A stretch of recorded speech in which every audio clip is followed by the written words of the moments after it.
Welcome to our channel. Today we how to log into Chime. Access online banking services step by step clearly. First, make sure your phone or computer is connected to a secure internet connection. If you are on a phone, install the official Chime app from the App Store or Google Play. If you are on a computer, open a web browser like Chrome, Safari, or Edge. On a computer, type Chime, into the address bar, and press Enter. On the website, click the Login button at the top right of the page.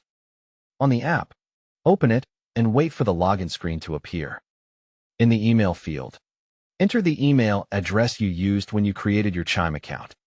In the password field, type your Chime password carefully. Double-check for typos, especially if caps lock is on.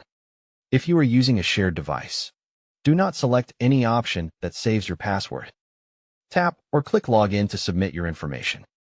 If Chime asks for verification, choose to receive a code by text or email. Open the text message or email and find the one-time verification code. Return to the Chime login screen and enter the code exactly as shown. If you use biometric login, enable Face ID or fingerprint when the app offers it. If you forgot your password, select Forgot Password on the login screen. Enter your email address and follow the reset link or code Chime sends you. Create a new strong password that you do not use on other websites. After logging in, confirm you are on your account home or dashboard screen. Tap Accounts to view your checking or savings balances. Tap Move Money to transfer funds, pay bills, or send money if those options are available. Tap Settings to update your profile details and security preferences.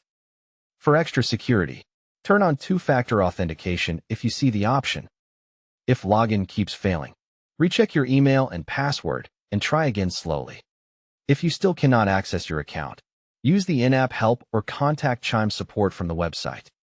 Avoid logging in on public Wi-Fi and always log out when you finish. Close the app or browser after you log out, especially on shared devices. Next time, use the same email and password or biometrics to sign in faster. Don't forget to like this video and subscribe to our channel for more step-by-step tech guides.